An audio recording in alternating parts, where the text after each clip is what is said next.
지난 3주 동안 우리가 예배에 관한 말씀을 함께 나누었습니다. 무엇보다 우리는 예배 가운데 우리의 마음 중심을 하나님께 올려드리고자 애를 써야 된다, 그런 말씀을 나누었습니다. 하나님께서는 그 어떤 것보다도 우리의 마음 중심 받으시는 것을 가장 기뻐하시기 때문에 우리의 예배는 하나님께 우리의 마음을 올려드리는 그런 예배가 되어야 된다라고 하는 것이지요.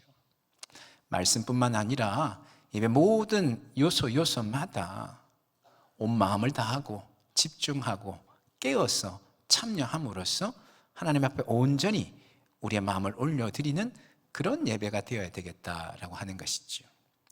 그런 차원에서 예배 은혜 노트를 우리가 올해 좀 활용해 보시자 말씀을 드렸는데, 어떻게 좀 활용하고 계시는가요? 예. 어디 있는지는 아세요? 예, 주보 안쪽에 있죠. 예배 드리면서 하나님 주신 은혜 그냥 그 순간에만 누리고 흘려보내는 것이 아니고, 그 은혜를 붙잡고 마음에 새기고 한 주 동안 묵상하는 데 도움이 되도록 조금이라도 메모를 하실 수 있도록 예배 은혜 노트 란을 만들어 두었습니다. 제게는 좀 고민이 있는데, 하나님 주신 은혜가 아마 각자에게 있으실 텐데, 그것을 본인만 누리시기보다는 다른 성도님들과 함께 좀 나눌 수 있는 그런 어떤 방법이 없을까, 이런 고민을 좀 하고 있는데, 조만간 부어주신 주의 은혜들을 또 함께 좀 나눌 수 있도록 그렇게 하면 좋을 것 같습니다. 아무쪼록 우리 예배가 하나님께 마음을 올려드리는 그런 예배가 될 수 있기를 간절히 소망합니다. 하지만 이런 노력으로만 충분하지 않다, 그런 말씀을 또한 드렸습니다. 우리의 마음 중심을 올려드리는 것은 예배를 위한 정성적인 차원의 노력인데, 이것만 있어서는 안 되고, 또 한편에서는 예배를 위한 정량적인 차원의 노력이 있어야 된다, 그런 말씀도 나누었습니다. 특별히 올해 우리 교회가 세 가지 부분에 있어서 좀 함께 노력하시자, 그런 말씀을 나누었는데 기억하시죠? 예, 아무도 기억을 못 하시나 봐요.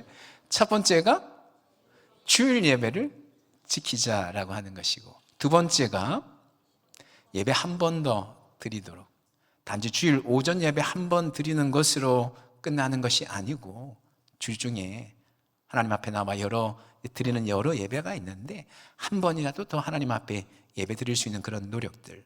그리고 세 번째는 뭐죠? 예배 10분 전에 참석하도록. 감사하게도 요즘에 주일 오후 예배나 수요일 밤 예배나 금요 기도에 보면 새롭게 하나님 앞에 나와 예배하시는 그런 분들이 몇몇 분들 보여서 참 감사하고, 그분들에게 하나님의 특별한 은혜가 임하리라 믿습니다. 바라긴 우리 모두에게 예배를 사모하는, 더욱더 예배를 사모하는 그런 마음이 부어지기를 간절히 소망합니다. 그리고 지난주에는 그런 말씀을 나누었습니다. 우리는 주일에 교회에서만 예배해서는 안 된다, 그런 말씀을 나누었습니다. 신약의 예배는, 우리가 지금 살아가는 이 시대는 신약 시대인데, 신약의 예배는 시간과 공간에 제약이 없다라고 말씀을 드렸습니다. 그것은 바꾸어 말하면 우리의 일상이 곧 예배가 되어야 된다라고 하는 것이지요. 매일의 삶이 하나님을 찬송하는 찬송의 제사가 되어야 되고, 하나님 우리 삶 가운데 부어주신 은혜가 있는데, 그 받은 은혜를 가둬두는 것이 아니라 우리 삶의 현장에서 나누고 베푸는 삶의 예배가 되어야 된다, 그런 말씀을 나누었습니다. 그리고 이제 오늘 예배 시리즈 마지막 말씀을 나누고자 하는데요, 물론 오늘 마지막이긴 한데 연중에 한 번 더 예배 관련된 설교 시리즈를 좀 나눌 계획인데, 오늘 나누고자 하는 예배 주제는 무엇인가 하면 가정예배입니다. 가정예배. 여러분, 가정예배는 하늘의 복이 우리 가정 가운데 임하는 통로입니다. 하나님께서는 우리 성도님들의 각 가정마다 놀라운 은혜와 복을 부어주시기를 원하시는데, 그 하나님의 복을 받아들이는 가장 확실한 통로가 무엇인가 하면 바로 가정 예배이다라고 하는 것이지요. 그도 그럴 것이 앞에서 되풀이해서 말씀을 드리기를, 우리가 하나님 앞에 예배할 때에 하나님 예배 가운데 놀라운 은혜와 능력을 부어주신다, 그런 말씀을 나누었습니다. 예배는 하나님을 만나는 현장이고 하나님의 임재하심 가운데 나아가는 자리이기 때문에 우리가 예배 드릴 때 마땅히 그곳에 전능하신 하나님의 능력과 은혜가 임하게 된다는 것이지요. 그렇다면 우리가 가정에서 하나님 앞에 예배 드릴 때에, 가정에도, 예배 드리는 그 가정에도 전능하신 하나님의 은혜와 능력이 부어지는 것은 당연하다라고 하는 것이지요. 오늘 본문에서는 그 원리를 조금 다르게 우리에게 말씀을 해주는데, 이렇게 말씀을 해주고 있습니다. 본문의 말씀은 하나님께서 이스라엘 백성들에게 유월절 절기를 지킬 것을 명령하는 그런 말씀입니다. 유월절은 이스라엘 백성을 애굽에서 구원해내신 하나님의 구원 사건을 기념하는 절기이지요.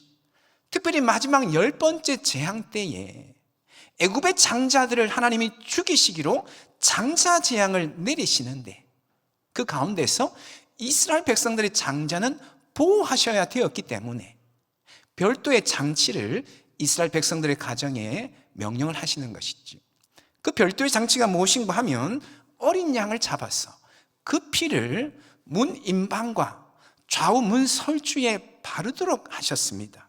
이렇게 함으로써 장자 재앙이 애굽의 가정에는 임하지만 이스라엘 백성들의 가정은 넘어가도록 하신 것이죠. 그리하여 마침내 완악한 바로의 손에서 이스라엘 백성들을 구원해 내신 것이지요. 이 하나님의 구원 사건을 기억하고 기념하도록 유월절 절기를 명령하신 것입니다. 하지만 과거 사건을 기억하는 그런 목적으로만 이 절기를 명령하신 것은 아닙니다. 과거의 사건을 기억할 뿐만 아니라 지금 여기 현재의 삶에서도 계속해서 되풀이해서 하나님의 구원의 은혜와 능력을 경험하고 선포하도록 유월절 절기를 명령하신 것이지요. 좀처럼 뚫리지 않던 바로왕의 그 완악함을 뚫고 이스라엘 백성들을 구원해 내신 것처럼 우리 인생에 끊임없이 크고 작은 문제와 어려움들이 찾아오게 되는데, 그 어려움과 문제들에서 하나님께서 우리를 구원하신다고 하는 그 사실을 깨닫게 하시고 실제 삶 가운데 하나님의 구원의 은혜와 능력을 경험하도록 하기 위해서 유월절 절기를 명령하신 것이다 라고 하는 것이지요. 뿐만 아니라 현재의 삶에서 구원의 능력을 덧입을 뿐만 아니라 미래적으로도 우리의 구원이 마침내 완성되어지게 될 터인데, 그 종말론적인 구원을 기대하고 소망하도록 하기 위해서 유월절 절기를 명령하신 것이다 라고 하는 것이지. 우리가 좀 주목해 볼 부분은 뭐냐 하면, 하나님께서 이 유월절 절기를 명령하시는데 가정 안에서 이 유월절 절기를 지킬 것을 명령하신다라고 하는 것입니다. 본문 21절 말씀 한번 보실까요? 21절에 이렇게 말씀을 하죠. 모세가 이스라엘 모든 장로를 불러서 그들에게 이르되 너희는 나가서 너희의 무엇대로? 가족대로 어린 양을 택하여 유월절 양으로 잡고, 이렇게 말씀을 하고 있습니다. 유월절 양을 잡고 유월절 예식을 거행하는 것을 가정별로, 특별히 가족 수대로 유월절 양을 잡을 것을 명령하고 있습니다. 이 잡은 고기를 가지고 쓴 나물과 함께 누룩이 들어가지 아니한 무교병과 함께 식사를 하는데, 유월절 식사를 또한 가정에서 하게 하십니다. 그리고 본문 26절 27절에 보면 자녀들이 나중에 왜 이 예식, 이 의식을 거행하는가 묻는다면 부모님들이 그 의식의 의미를 설명해 주라고 하는 그런 말씀이 나옵니다. 유월절 식사를 하고 유월절에 담겨있는 의미들을 전달하는 신앙교육까지 함께 하도록 하는, 이것이 유월절 절기를 지키는 것인데, 이 유월절 절기를 가정에서 지키라고 명령하고 계신다는 것이지요. 물론 나중에 성전이 생겨나고 나서 이 유월절 절기의 많은 의식들이 성전으로 옮겨가게 됩니다. 하지만 그렇다고 해서 가정에서의 의식이 완전히 사라지는 것은 아닙니다. 가령 어린 양을 잡고 피를 뿌리는 것은 성전에서 행하지만 가정별로 유월절 식사를 하고 유월절과 관련된 신앙교육을 하는 것은 가정별로 진행하도록 하는 것이지요. 성전과 가정에서 병행해서 유월절 절기가 지켜지게 되었다라고 하는 것이지요. 여러분, 무엇을 우리에게 말해주는 것일까요? 하나님은 우리 가정에서 하나님의 구원의 은혜와 능력이 경험되고 선포되어지는 것을 원한다라고 하는 것을 말해주고 있는 것이지. 우리 가정과 우리 모든 가족들이 영적인 영역뿐만 아니라 육적인 삶의 영역에서까지 구원자 하나님의 그 은혜와 능력을 경험하기를 하나님 참으로 원하신다는 것입니다. 그렇게 우리가 가정에서 가정 예배를 드려야 되는 것이죠. 가정 예배를 통하여서 하나님의 구원의 은혜와 능력을 우리 가정에서 경험해야 되기 때문에 가정 예배를 통하여서 하늘의 신령한 복과 땅의 기름진 복을 부어주시는 그 하나님의 복을 가정 예배를 통하여서 받아 누리도록 해야 되기 때문에 가정 예배를 통하여서 닫힌 것이 뚫려지고 끊어진 것이 연결되어지고 꼬여있는 것들이 풀어지는 그런 하나님의 구원 역사들, 구원의 능력들을 경험하도록 해야 된다라고 하는 것이죠. 지난번에 신년 부흥회 때 우리 강사 목사님, 우리 총신대 총장님 참 말씀을 은혜롭게 잘 전해주시고 그래서 우리 많은 성도님들 참 많이 은혜를 받았습니다. 설교 중에 이런 예화를 이야기를 하셨는데 용재 백낙준 박사에 대한 예화를 이야기를 하셨죠. 아마 기억들을 하실 것 같습니다. 이 백낙준 박사는 연세대학교 초대 총장이죠. 1950년대 때 초대 총장을 지냈습니다. 원래 그의 아버지가 무당이었다고 그렇게 목사님 이야기를 하셨죠. 무당이었는데 선교사님이 전하는 복음을 받아들이고 회심하게 되었습니다. 선교사님이 이 무당의 백무당의 아들 백낙준이 똑똑한 데다가 신앙도 좋고 성실하기까지 한 것을 보고는 선교사님이 직접 이 백낙준을 미국에 유학을 보내시죠. 그는 유학을 끝내고 한국에 돌아와서 한국 최고의 지성으로 활동을 하고 연세대학교 초대 총장으로도 그렇게 지내게 되었다. 이런 예화를 우리가 들었습니다. 여러분, 그런데 이 백낙준 박사가 생전에 그런 이야기를 종종 했다는 것이에요. 무슨 이야기인가 하면 나는 교회를 알기 전에 집에서 먼저 하나님을 배웠다. 이런 이야기를 종종 했다는 것입니다. 교회를 알기 전에 집에서 먼저 하나님을 배웠다는 것이죠. 이 백낙준 박사의 아버지 무당이었다고 말씀을 드렸죠. 그가 회심하고 난 이후에 두 가지를 꼭 붙잡았다고 합니다. 하나는 뭐냐 하면 말씀 중심의 신앙을 꼭 붙잡았다는 것이죠. 원래는 문맹이었는데 글을 알지 못했는데 성경을 읽기 위해서 글을 배웠다는 것이죠. 그리하여서 말씀 중심의 신앙을 가지게 되었다라고 합니다.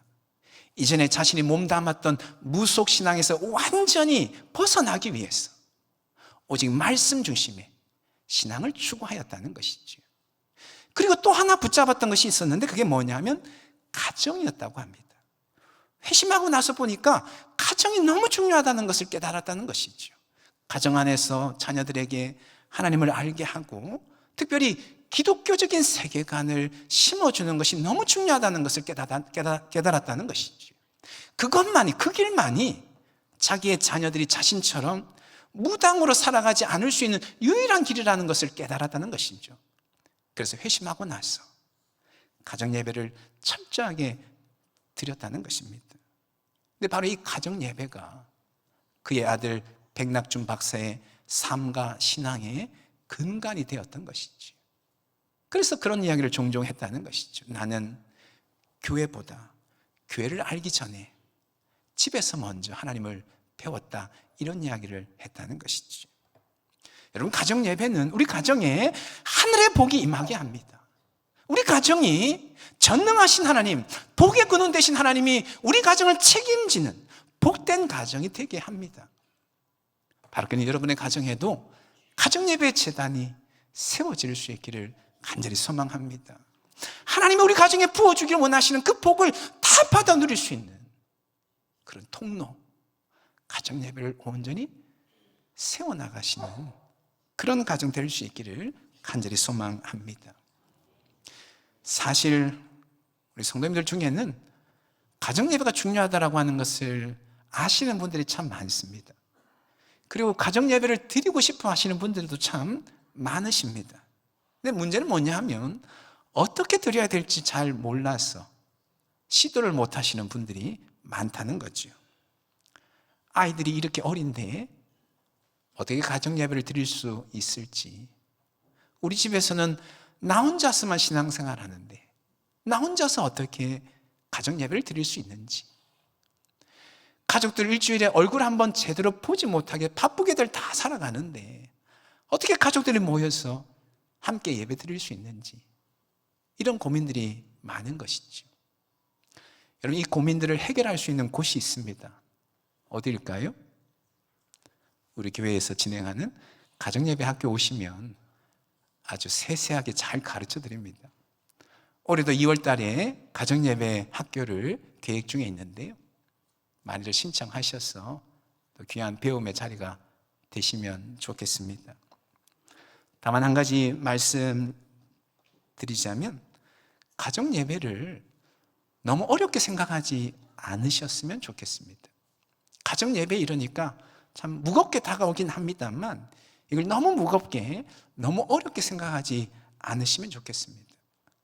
내가 목사도 아니고 사역자도 아닌데 내가 어떻게 말씀을 전하고 어떻게 예배를 인도할 수 있는가, 이런 생각하지 않으시면 좋겠다는 거죠. 가정예배에서는 꼭 설교를 해야 되는 것은 아닙니다. 지금 우리가 예배 드리는 것처럼 한 사람이 반드시 설교해야 되는 것은 아닙니다. 오히려 가족들이 함께 말씀을 읽고 잠시 말씀을 묵상하고 묵상하며 들었던 생각들을 나누는 것, 그것이 훨씬 더 좋은 설교가 될 수 있습니다. 혹은 주일에 예배 들으면서 말씀 들으면서 받은 은혜들, 우리 장년들은 장년 예배, 우리 자녀들은 각 부서 예배를 통하여서 예배 드리며 들은 말씀에 받은 은혜가 있을 터인데, 그 은혜를 나누는 것도 참 좋은 설교가 될 수가 있습니다. 혹은 가정 예배라고 해서 예배 순서를 마치 주일 예배처럼 다 지키려고 생각하지 않으셔도 좋습니다. 가정 예배에서 꼭 형식이 중요한 것이 아닙니다. 핵심은 뭐냐 하면 하나님 앞에 가족이 함께 모여서, 한 사람이든 두 사람이든 여러 명이든 하나님 앞에 함께 모여서 하나님에 대해서, 하나님 부어주신 은혜에 대해서, 내가 경험한 은혜에 대해서 함께 나누는 것, 그것이 가정 예배의 핵심이다라고 하는 것이죠. 만일 처음부터 가정 예배 드리는 것이 부담스럽게 여겨지신다면, 저는 가정 예배 학교에서 어떤 권면을 드리냐면, 먼저 일주일에 한 번 가족들이 함께 모여서 식사하는 식사 모임부터 시작하시라, 그렇게 권면을 드립니다. 그래도 아무리 바빠도 일주일에 한 번은 가족들이 모여서 식사는 할 수 있지 않습니까? 그래서 가족 식사 모임부터 하시라고 그렇게 권면을 합니다. 다만 식사하기 전에 아버지나 어머니가 먼저 대표 기도를 꼭 하시라고 이야기를 합니다. 그렇게 가족 식사 모임을 하는 것이 반복되다 보면 어느 날 식사하고 나서 차 한잔 마시면서 혹시 요즘에 고민하고 있는 고민거리가 없는지, 기도 제목이 없는지 그냥 편하게 한번 이야기해보자고 이야기하시고 마지막에 그걸 가지고 한번 누가 대표로 기도하고 끝내시면 되는 거지. 그리고 어느 날은 식사 모임 하고 나서 조금 더 들어가서 하나님 주신 은혜를 경험한 게 있으면 그것도 한번 나눠보자고 이야기해보는 것도 좋은 방법이 되는 것이지. 그렇게 자연스럽게 하나님 앞에서 가족이 함께 모이는 그 모임이 되면 가정 예배로 자연스럽게 이어질 수가 있는 것이지. 어찌 보면 식사 모임 자체가, 하나님 앞에서 기도하고 식사하는 식사 모임 자체가 이미 가정 예배가 시작되었다라고 이야기할 수 있을 것입니다. 아무쪼록 가정 예배를 너무 어렵게 생각하지 마시고 꼭 한번 시도해 보시고 도전해 보실 수 있기를 주님의 이름으로 부탁을 드립니다. 다만 한 가지만 더 좀 나누기를 원하는 것이 있는데요, 우리가 가정 예배를 드려야 되는 이유에 대해서 한 가지만 더 나누기를 원합니다. 조금 전에 말씀드리기를 가정 예배는 하늘의 복이 우리 가정 가운데 임하는 통로이다, 그렇기 때문에 우리가 가정 예배를 드려야 된다 말씀을 드렸는데, 또 하나 이유는 뭐냐 하면 가정 예배는 우리 가정을 지켜주는 영적인 울타리가 된다는 것이죠. 우리 가정을 지켜주는 영적인 울타리가 가정 예배라는 것입니다. 여러분, 오늘날 세상은 악한 문화와 그릇된 가치관이 넘쳐납니다. 그 악한 문화와 그릇된 가치관으로부터 어떻게 우리 가정을 지켜낼 수 있는가? 우리 가족들을 지킬 수 있는가? 가정 예배가 그것들로부터 우리 가정을 지켜내는 든든한 울타리가 될 수 있다는 것이죠. 본문에 보면 그런 내용이 나옵니다. 재앙이 집안에 들어오지 못하도록 어린 양의 피를 어떻게 하죠? 문 임방과 좌우 설주에 바르죠. 직접적인 근거는 아닙니다만 가정 예배가 이런 상징적인 의미를 지니고 있다고 말할 수 있을 것 같아요. 악하고 나쁜 것이 우리 집을 틈타지 못하도록 어린 양 예수 그리스도의 피를 우리 가정에 바른다고 하는 그런 상징적인 의미가 가정 예배에 있다는 것이죠. 여러분, 한번 생각해 보십시오. 그 가정에 찬송의 소리가 끊이지 않는데, 기도의 소리가 끊이지 않는데, 하나님 말씀 선포가 끊이지 않는데 어떻게 나쁘고 악한 것이 그 가정을 틈탈 수 있겠습니까? 에스겔서에 보면 그런 말씀이 나오죠. 마른 뼈들이 살아나는 환상 이야기가 나옵니다. 에스겔 선지자가 마른 뼈들을 향하여서 하나님 말씀을 대언하자 흩어져 널브러져 있던 뼈들이 모여들고 살이 있고 피부가 덧입혀지게 됩니다. 그리고는 사방에서 바람이 불게 되는데, 이것은 하나님의 영이 임한다고 하는 그런 상징적인 의미가 있는 것이죠. 그렇게 하나님의 영이 임하자 뼈들이 살아나서 군대가 되는 그런 환상이 에스겔서에 나옵니다. 여러분, 그런 것처럼 하나님의 임재가 있는 곳에는 죽음이나 절망이나 패배나 한탄 이런 것이 발 디딜 수 없다는 것이죠. 하나님의 임재가 있는 것은 오직 생명과 회복과 치유만이 있을 수 있다는 것이죠. 마찬가지로 우리 가정에서 예배 드릴 때에 이런 일들이 일어나게 되는 것이죠. 죽음과 절망과 한탄이 우리 가정을 틈탈 수 없는 것입니다. 오직 하나님의 생명, 치유와 능력만이 임할 수가 있는 것입니다. 가정 예배가 우리 가정을 지켜주는 영적인 울타리가 되는 것이죠. 또한 교육적인 차원에서도 가정 예배는 우리 가정을 지켜주는 울타리가 됩니다. 세상의 악한 문화, 그릇된 가치관이 우리 가정을 틈타지 못하도록. 조금 전에 가정 예배 설교를 어떤 방식으로 하면 좋다고요? 가족들이 함께 내가 만난 하나님, 내가 경험한 하나님 은혜들을 함께 나누는 것, 고백하는 것.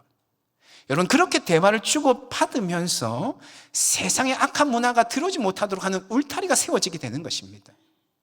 악한 문화가 틈타지 못하고 우리 안에서는 성경적인 세계관, 하나님 중심적인 사고가 형성되어진다는 것이지. 대화를 주고받으면서 하나님 앞에서 하나님에 대한 이야기를 주고받으면서 그런 울타리가 세워지게 되는 것입니다. 여러분, 오늘날 가족들 간에 대화가 점점 줄어들게 되죠. 집에 들어와서 누구와 대화하냐면 모두가 다 스마트폰과 대화를 하게 되죠.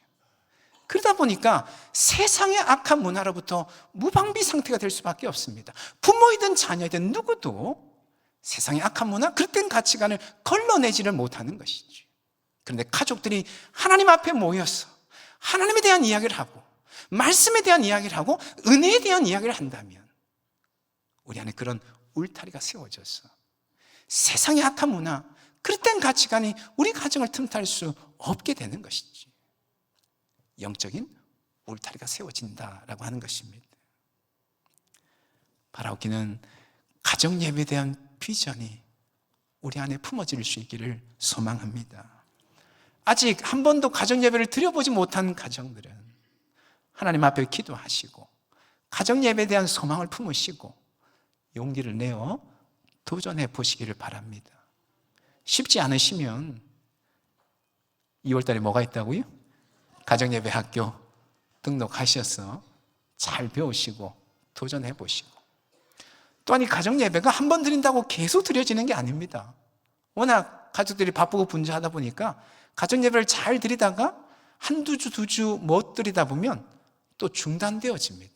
저희 가정도 몇 번 중단되었다가 다시 재개하고 이런 것들 반복했는지 모릅니다. 이 가정예배가 계속 드려지는 것이 아니고 중단될 때가 있는 것이죠. 혹시 그런 가정이 있으시다면 오늘 설교 말씀을 계기로 다시 한번 도전해 보실 수 있기를 바랍니다. 하나님, 우리 교회가 하나님 나라로 바뀌어지고 우리가 살아가는 삶의 현장, 이 사회가 하나님 나라로 바뀌어지는 것을 원하지만 무엇보다도 우리 가정이 하나님 나라로 바뀌어지기를 원하시는 줄로 믿습니다. 우리 가정이 가장 은밀하면서도 가장 편안한 우리 가정이 거룩한 성소가 되어지기를 원하십니다.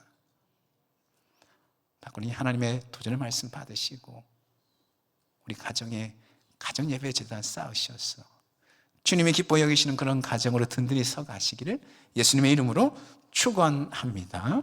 아멘. 기도하겠습니다. 이제 우리 말씀 붙잡고 함께 기도하기를 원합니다. 가정 예배는 하나님이 우리 가정에 부어주기를 원하시는 그 하늘의 신령한 복과 땅의 기름진 복을 다 받아 누리는 통로가 된다고 말씀을 나누었는데, 하나님, 우리 심령의 가정 예배에 대한 비전이 품어지게 하시고 쉽지 않지만 도전해보고자 하는 용기가 주어지게 하시고 시도해볼 수 있도록 주님 인도하여 주시옵소서. 하나님, 그리하여 우리 가정이 하나님 부어주시는 그 은혜와 복들을 다 받아 누리는 가정 되게 하여 주시고 세상의 악한 문화, 세상의 그릇된 가치관에 틈타지 못하는 참으로 하나님 기뻐 여기시는 그런 가정으로 세워질 수 있도록 주님 인도하여 주시옵소서. 하나님, 우리 가정에 찬송의 소리가 끊이지 아니하고 기도의 소리가 끊이지 아니하며 하나님 말씀이 선포되어지는 그런 가정으로 세워지기를 소망합니다. 주님, 그런 가정으로 주님 인도하여 주시옵소서. 이제 우리 말씀 붙잡고 함께 기도하며 나가기를 원합니다. 기도하시겠습니다. 거룩하신 하나님 아버지, 하나님, 가정 예배는 하늘의 복이 우리 가정에 부어지는 통로가 된다고 주님 말씀하셨는데, 주님, 우리 심령의 가정 예배에 대한 비전이 품어지기를 원합니다. 열망이 품어지기를 원합니다. 주님, 용기 주시어서 하나님 도전해보게 하시고 시도해보게 하여 주시어서 우리 가정들마다 가정 예배의 재단을 쌓아나갈 수 있도록 주님 인도하여 주시옵소서. 그래 하나님 부어주시고자 하시는 그 복들을 다 받아 누리는 가정 되게 하여 주시옵시고 세상의 악한 문화, 그릇된 가치관에 우리 가정을 틈타지 못하도록 하나님 기뻐 여기신 그런 가정으로 든든히 서갈 수 있도록 주님 인도하여 주시옵소서. 하나님, 우리 가정에 찬송의 소리가 끊이지 않기를 원합니다. 주님 앞에 올려드린 기도의 소리가 끊이지 않는 가정 되어지기를 원합니다. 하나님 말씀이 날마다 선포되어지는 그런 가정 되어질 수 있기를 원하오니 주님 붙드시고 인도하여 주시옵소서. 주님 다스려 주시옵소서.